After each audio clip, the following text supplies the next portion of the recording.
Hello everyone, I hope that you are doing well. So without wasting any time, let's move to the newspaper. First we will identify the important news and then we'll move on to the analysis section. So this is today's newspaper, Tuesday, April 19, 2022, The Hindu, Delhi edition. We'll be first identifying the most important news followed by a detailed analysis of the same, right?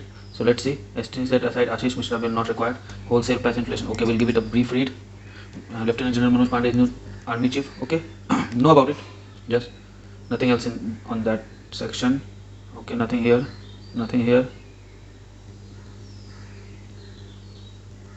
Okay, so nothing here. More on that page. On second page, let's see. Okay, there is nothing here, and the third page also don't have anything. Fourth page, let's see. Okay, nothing is here. Fifth page also I don't find any most important news.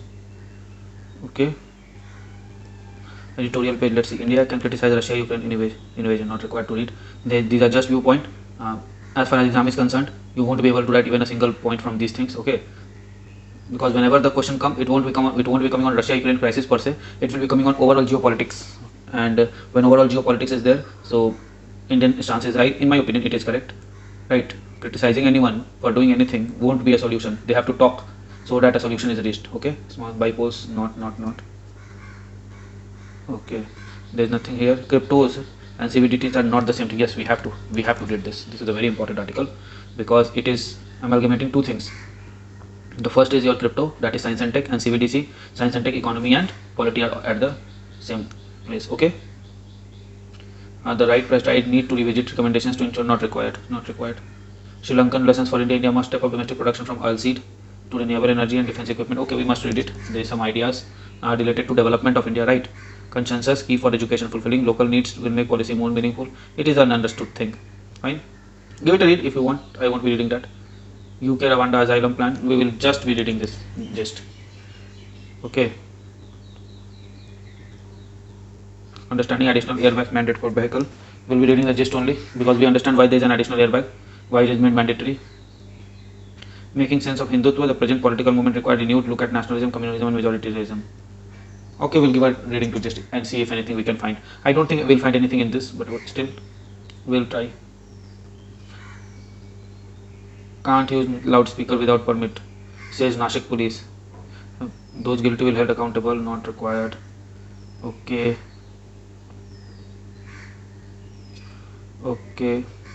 what is this? Why rally was allowed to stop in front of mosque? What is this? So if it is stop in front of mosque, then is it a guarantee, or is it a certificate for communal rights or what? I don't understand why people do like this. Why don't they think with more of logic? Okay, let's move forward. It is not related to our examination, right? Okay. Prashant Kishore briefs top Congress leaders. Fine. Not required. BJP bets on women power to return to not required. Nothing is here. Gujarat not required. Guru Tej Bahadur birth anniversary feast at Red Fort. Not required. Meghalaya Council of not required. Adhir Ranjan not required. Okay, new cabinet Sri Lanka, no. Kill 7 live not required. UK premier not required. Gaza rocket intercepted, no. Okay, Shanghai report first COVID death. North Korea urges return to talk after missile test. Nothing is there. Sweden witnesses anti-Muslim unrest, more than 20 arrested, dozen injured in protests sparking right-wing group. And they say that Sweden is a very secular country. And look the news. So it is the tendency of West always to preach India the talks that they don't walk themselves. Okay, they are concerned about the human right violation in India, but they themselves are faced with this challenge. So it's a kind of double standard. We all know this. This has been going on for years and years now, right? Life insurance, no. SAT admits Ramakrishna's plea against regulator order. Okay, government policy law to no. Nothing is there, I think. This also, now we are on the sports page as usual. So Yuzvendra Chahal had a hat-trick yesterday, right? I don't know, but it is given, so it is true. Okay, so nothing here on these pages as well, very relevant. So yes, with this we have come to end of our news identification section, and let's directly go to news analysis. Okay, so this is our first news. Wholesale price inflation climbs to 14.55% in March. So it is more than 14.5%. Let's see what the broad-based inflation is led by fuel and power, obviously, because there is a sudden rise in your cost of fuels, right? Inflation in India, wholesale price hit a 4-month high of 14.55 in March from 13.11 in February, driven by accelerating price rise across all categories of goods, with fuel and power as well as primary article driving most of the gains.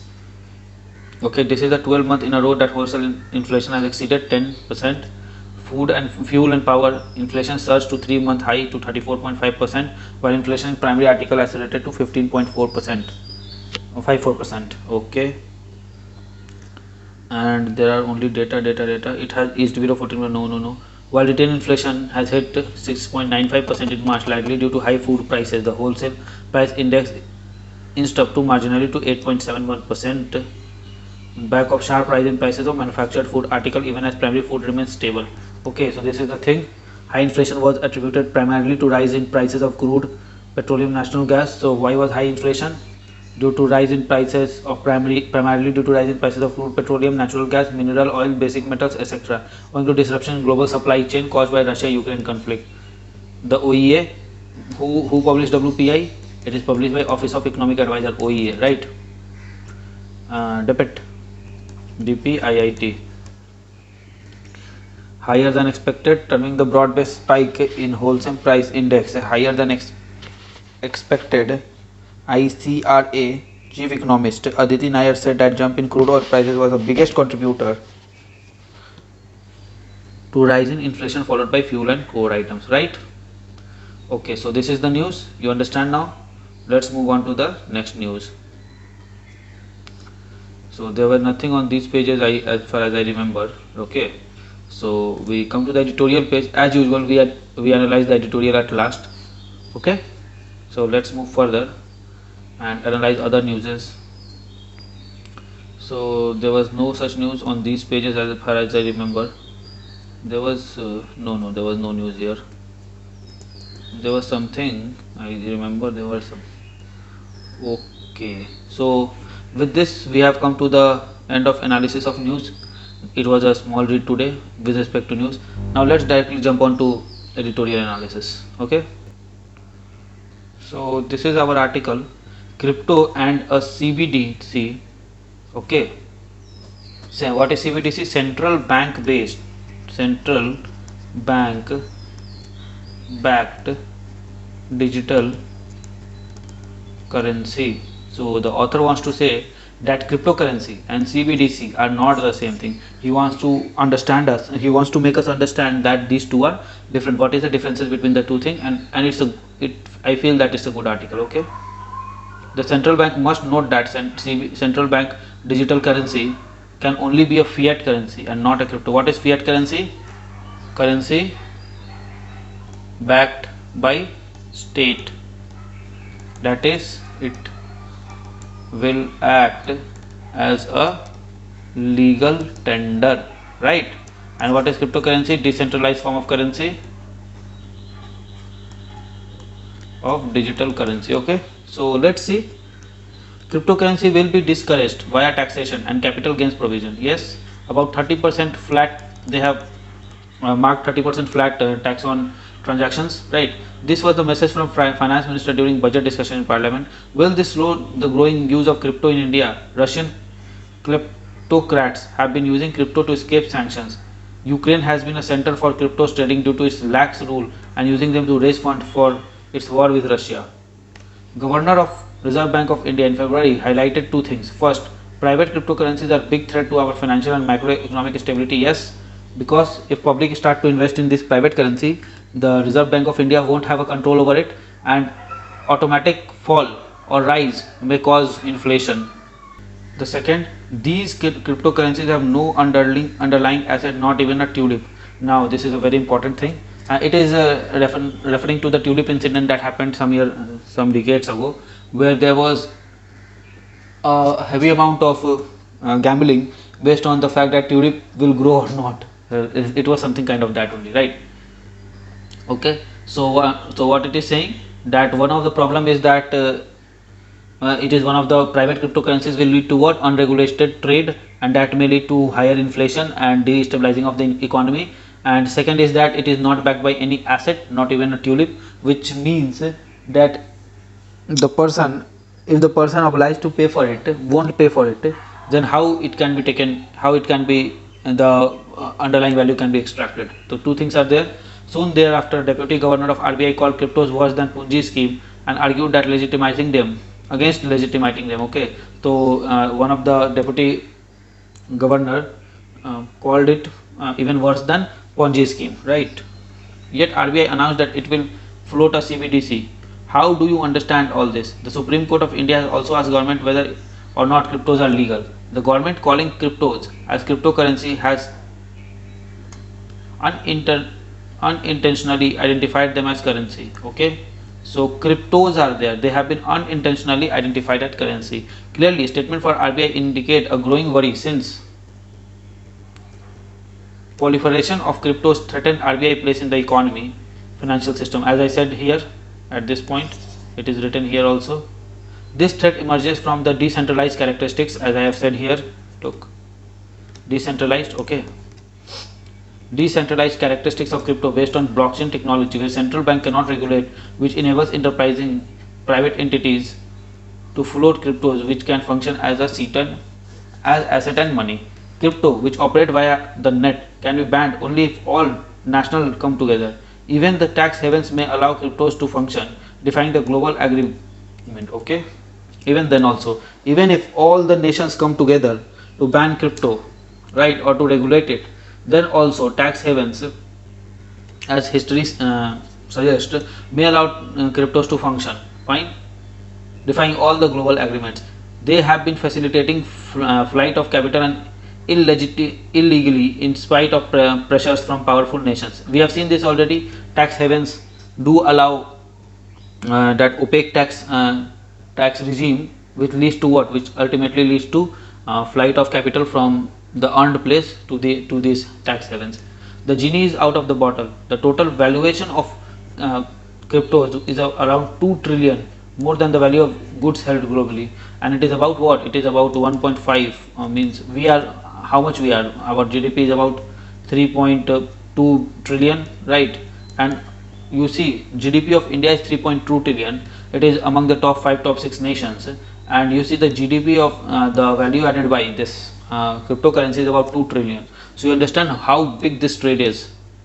Crypto as a currency, the CBDC will not solve RBI problem, since it can only be a fiat currency and not a crypto. However, cryptos can function as money. This difference needs to be understood. A currency is a token used in market transaction. Historically, commodities have been used as tokens since they themselves are valuable. But paper currency is useless till government declares it to be a fiat currency. It is only then everyone accept it and value printed on it at the value printed on it. You understand now? So let's take this case.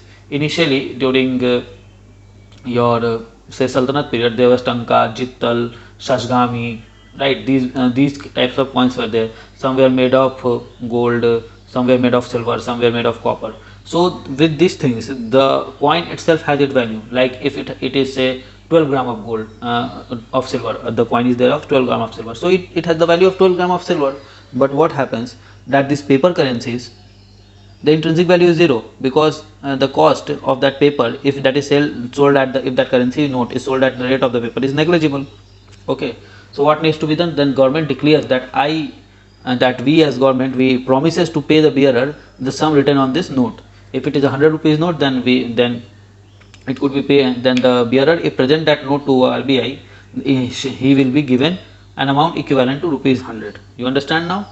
So this is there. So it is a fiat money, it is a fiat currency, right? It is only then everyone, when government declares it to be a fiat currency, then only everyone accept it. Otherwise the paper currency has no value of its own, right? It derives it, look, it is written also here, the paper currency derives its value from state backing. Now what are cryptos? What is the difference? Cryptos are a string of number in computer program and even more worthless. Okay, so what is crypto? Crypto are, even if you sell say 100 kgs of paper note, you will get something. But cryptos are what? Cryptos are just numbers written in a computer program. So they are even more worthless, because if you sell a number, you will get nothing. There are no state backing, so how do they become acceptable as token for exchange? Their accessibility is to the well of enables them to act as money. Paintings with little use value have high valuation because the rich agrees to it. You understand now why they are valuable? Because it is giving analogy of a painting, that paintings with a little huge value have high valuations, right? If you buy a painting, what is the use of the painting? Nothing. It is just for the scenic beauty or aesthetic beauty, right? But what happens, it costs a lot. Why? Because the rich people agrees that it is valuable. The same is the case for crypto. Bitcoin, the most prominent crypto, has been designed to become expensive. Its total number is limited to 21 million and progressively required more and more computer power and energy to produce, called mining, like gold. As the cost of producing Bitcoin has risen. What have happened?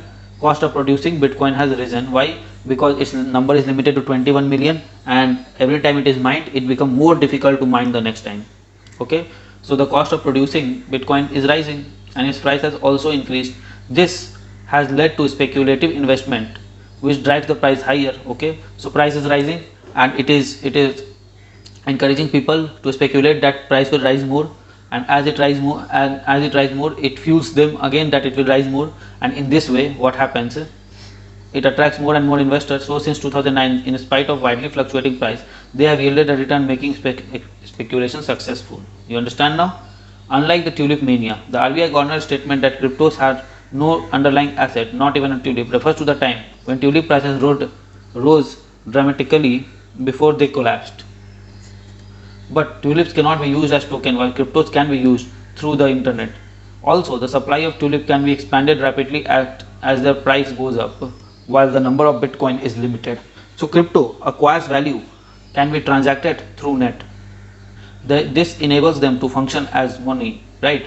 So where crypto acquires its value, it acquires the value through its limited number and more power and energy required for mining, and its transaction is through internet. This enables them to function as money. You understand now? They can be easily transacted and they are limited in number, so the new mining requires more and more power and energy, so it leads to what? It ultimately leads to a curving of a new mining thing, and this leads to what it leads to overall fall in inflation with respect to crypto. Why? Because mining becomes very difficult, so pumping of new money or new crypto into the system is very difficult, and as it is difficult, it raises what? It leads to less inflation. Okay, it is something like that. True. Now, okay, now, and therefore they function as money. True, Bitcoin are difficult to use, but there are other simpler cryptos that are available. The different degree of difficulties underlying crypto related to the problem of double spending. Fiat currency has property that once spent, it cannot be spent again, except through forgery, because it is no more with the spender. But software on a computer can be used repeatedly. Blockchain and inscription has also solved the problem by devising protocols such as proof of work, proof of stake. They enable the use of crypto for transaction. While the first protocol is difficult, the second is simpler but prone to hacking and fraud. Today, thousands of different kind of cryptos exist. Bitcoin like cryptos, altcoins, stable coins, etc. CBDCs unlike crypto. What is the difference between CBDC and crypto? Blockchain enables decentralization. That is, everyone on crypto platform has a say, but central banks would not want that. Further, they would not want a fiat currency to be exclusively issued and controlled by them. But theoretically, everyone can mine and create crypto. So for CBDC to be a central control, solving the double spending problem and being a crypto seems impossible. Okay, so it is suggesting that, look, blockchain enables decentralization. Okay, that is, everyone on crypto platform has a say, but central bank would not want that. So what is the crux of this blockchain technology? It's decentralization, and central bank is there for centralizing these money matters, right? That one body exclusively will control the policies and overall money supply in the economy, and this body is called the central bank for most, and for India it is Reserve Bank of India. You understand now? Further, they would want a fiat currency to be exclusively issued and controlled by them. So what does RBI want? There are two things. One, decentralized nature of cryptocurrency means what? That the centralized nature of banking system, especially RBI, is at loggerhead with it. The second thing is what? Anyone can mine your ये Bitcoin से cryptocurrency, but RBI wants that only they can, they want a fiat currency that they can only produce and control. So this is the second thing. Okay, and due to this it feels, and the third thing is that the CBDC don't seem to solve the problem of double spending, and being a crypto seems impossible. You understand now why? What is the main difference between CBDC and the cryptocurrency? It is mainly the concept at structure and conceptual level, that CBDC requires centralization, crypto requires decentralization. CBDT requires to be fiat. The fiat nature of CBDT requires control of RBI, and this thus only one issuer and regulator. And in this case of cryptocurrency, there could be many issuers, that is there could be many miners. So these things are there, and therefore there is also a situation of double spending which is not addressed by CBDC. A centralized CBDC will require RBI to validate each transaction, something it does not do presently. Look, whenever we go and say buy a packet of chips for say rupees 10, we give rupees 10 note and we get a packet of chips, right? We don't want a certification from RBI that yes, I have done this transaction. We don't know, we don't want this. So presently RBI is not into that business. But what will happen once the CBDC is launched? RBI had to validate each transaction. Okay, once the currency note is issued, RBI does not keep the track of its transaction. That's what I was saying. Keeping track will be horrendously complex, which could make crypto such as CBDC unusable unless new secure protocols are designed. Yes. Now tracking each and every transaction in India, there will be crores and crores of transactions that happens every day. Now tracking each and every of them and validating them as right or wrong will require what? Will require not only a better performing assets but also better performing laws and your protocols. You understand? No wonder Kristalina Georgieva, International Monetary Fund MD, said earlier this year, all told around 100 countries are exploring CBDT at one level or another. Some researching, some testing, and few already distributing CBDC to public. As you might expect, the IMF is deeply involved in the issue, including through providing technical assistance to many members. So the CBDT at present cannot be a substitute for crypto. Yes, the author is very much correct. There are differences that will soon begin to be used as money. This will impact the functioning of central bank and commercial bank. Further, a ban on crypto requires global coordination, which seems unlikely. Ms. Georgieva has said, the history of money is entering into a new chapter. The RBI needs to help this caution and not be defensive. So this is what the author wants to say. A very, very enriching article. You can expect a question on these trends in mains also, right? Because cryptos are a new emerging thing, and CBDTs are also new emerging thing. So a question directly or indirectly will be there in upcoming mains for 2022. You got it? Now let's move further. This will be in debate for some more time. Okay. Now Sri Lankan lesson for India. India must set up domestic production from oil seeds to renewables to defense equipment, right? So it is ultimately saying what? Focus on Atmanirbhar, okay, Nirbhar Bharat. India should focus aggressively on this. Why? So that the condition of Sri Lanka does not come in India. What is the condition? Why Sri Lanka is facing this crisis? The primary reason is what?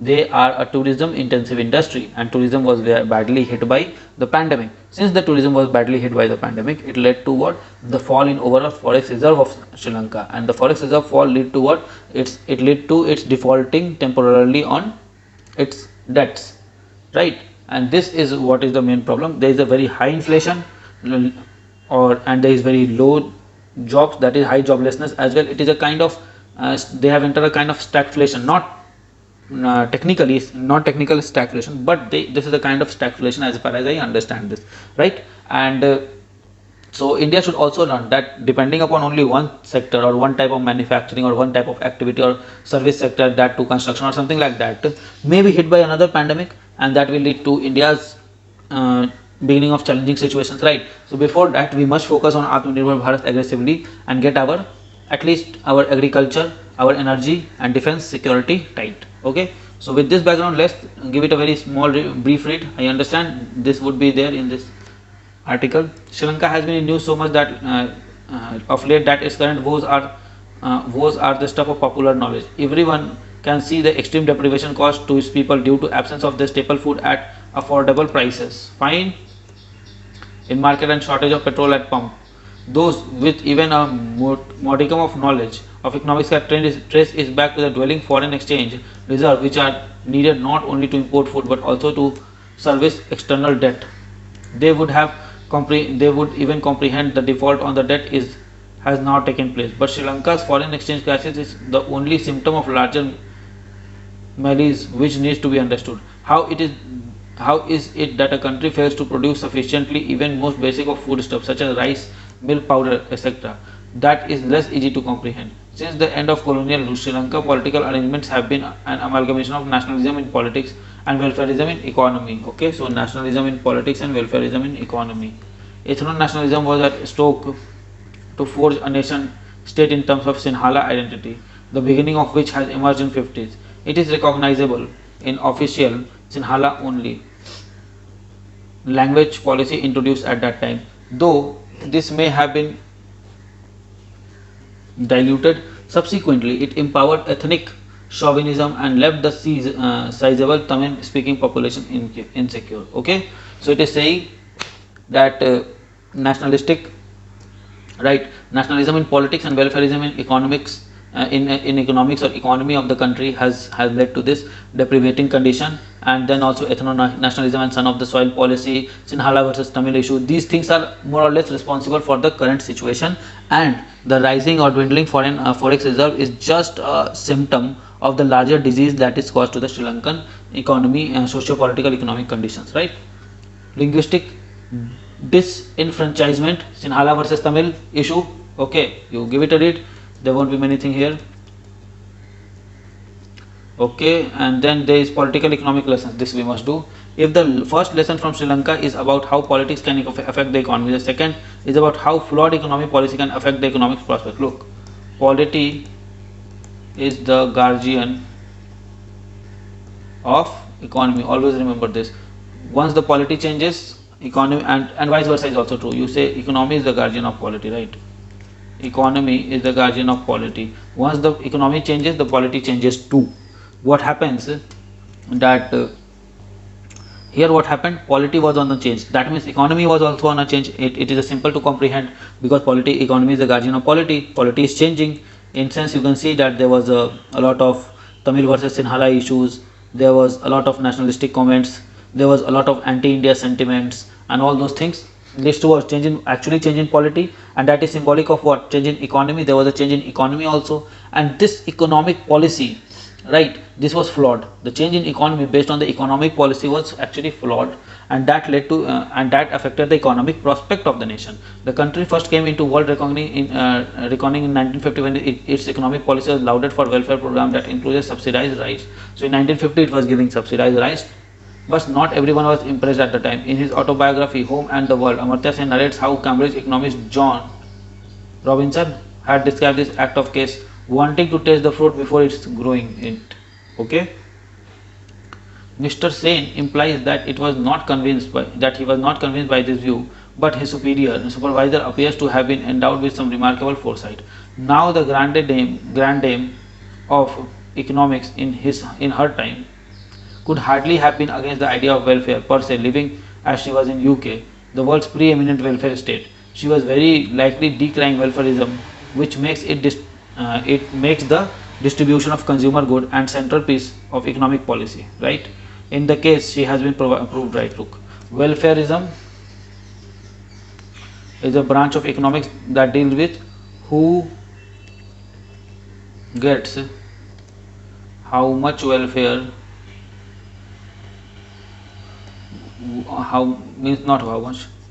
who gets what, where, and how. Okay, it is related to welfare, right? Okay, so this was the thing. So in Sri Lanka, distribution seems to have run ahead of what could be guaranteed from domestic sources. So what had happened? This is the economy. Source supply is 100 unit and distribution is 105 unit. So there is minus 5 unit, means 5 unit extra distribution. This has to surface one day, right? In Sri Lanka, okay. This newspaper has previously reported on slogan "Produce or Perish" for the country past political hustings. Okay, it would serve as a smart advice not only for the three Sri Lankan economists now tasked to take their country out of crisis, but also to the political class of India. As India's economy has grown, many of the state has stepped up their welfare spending. Okay, as Indian economy has grown, many of the state has welfare there. Okay. Some of them distributed bicycles for girl and other television sets to family. While no form of welfare need to be recruited in principle, the public finances are subject to accounting constraint. When revenues are limited, free bicycle and television sets out spending on measures that increases an economy productive capacity, which includes its endowment of school hospital infrastructure needed for the production. This is also ethical issue to be faced when welfareism is financed by borrowing rather than taxes. The future generations pay out consumptions. Okay. Third lesson. So what is the second lesson?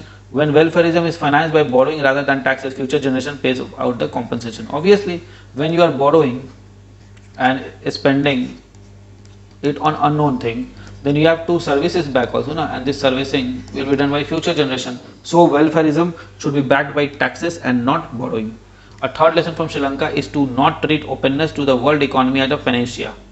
In 1917, a switch from socialist economic policies, Sri Lanka liberalized trade and capital flow. It is a moot question how this policy reorientation have a civil war lasting decades not intervened, but the reliance on world market that is led to has not helped the country. It wants to say that in 1970s it abruptly liberalized the trade and capital flow. It is a mooted question or expected question or float question that how this policy of reorientation may have worked had a civil war lasting decades not intervened, but reliance on world market that it has led to has not helped the country. Okay, so it is this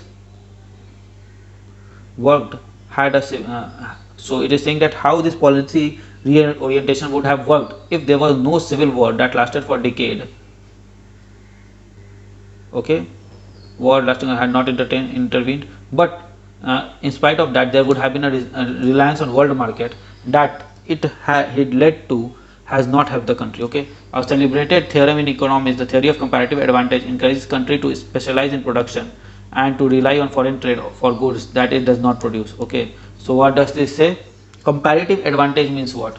You are good at say A, right, and you are not good at B. So what you do, and you have, this is the person C, so you supply A to C, okay, and you buy B from A.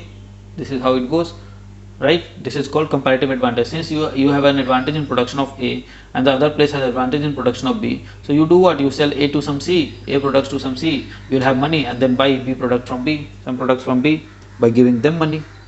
Okay, this assumes that there will be continuing demand for country's product. Sri Lanka's case shows us why it can be damaging for country to rely on trade for essential consumption good. By comparison, the state of India that faces deficit of food are saved by being part of the Indian Union. Unlike Sri Lanka, they need not earn foreign exchange to receive food from national granary. Kerala being the prime example of this example. Sri Lanka's first task would be to urgently review its food processing sector. Okay, so what would be the first task? To urgently review its food producing sector. As for India, it must learn from its neighbor misfortune and step up domestic production across the sector from oilseed to renewables to defense equipment. Means, what should Sri Lanka do? Sri Lanka should first become at least sufficiently or produce sufficiently so that its food inflation or food problem is solved. And India must take lesson from Sri Lanka that yes, if this problem occurs in Sri Lanka, it can occur in India as well. So overspending on welfareism instead of economic gain would lead to what? Would be like wanting to taste the fruit before it grows. Okay, so this is also a very good article, enriching article.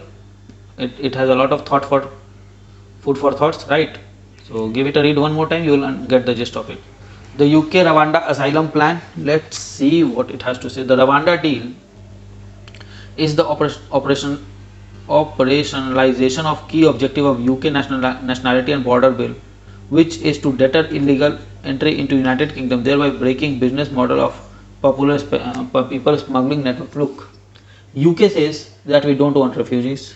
USA says that we don't want refugees, especially from Mexico. And when India says so, they start to say that they have human rights concerns in India. You understand now what is the main problem? The dual standard of the West, especially those led by America and UK. These people have dual standard, and they have always led to problems in the world economy, right? So let's move further. Under the deal, Rwanda will function as holding center where asylum applicants will wait while Rwanda government makes decision about their asylum and resettlement of petition with Rwanda. Okay, according to UK government, this is to combat with people smuggling and all those things. This is irrelevant article. Okay, let's see. Understanding the additional airbag mandate for vehicle, the government has proposed the installation of 6 airbags in all passenger vehicle to enhance safety of vehicle occupant. The Ministry of Road Transport and Highway explained that these airbags would be deployed to the seats on the sides of the stipulated position inside the vehicle. The deployment of the inflatable airbag is in the mentioned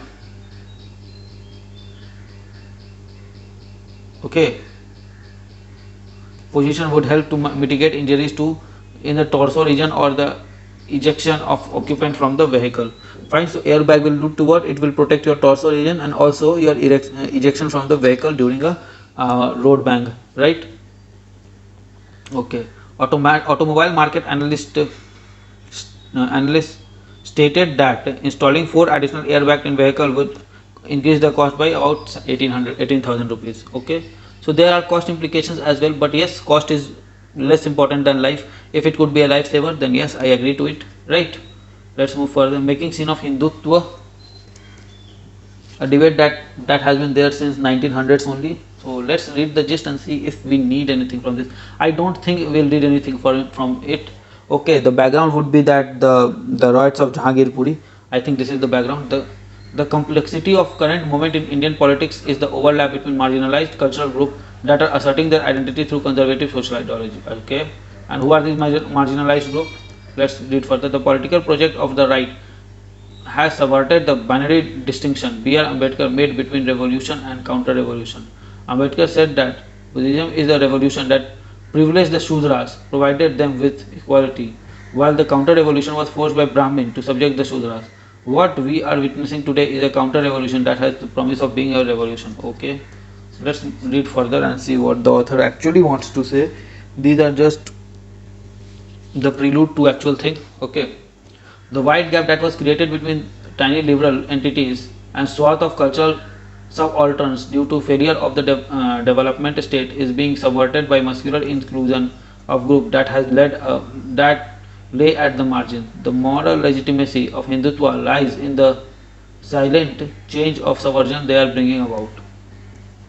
Look, I don't think question will come from here. The chance is less than 0%, I think. Why? Because till date I have not seen a question on these kind of pattern. Yes, the question will come on secularism as always, but simply saying Hindutva or Hinduism or Islam or anything like that won't be there. Okay, be assured of it. Fine, have faith on UPSC. Okay, so I don't think there are any much news left.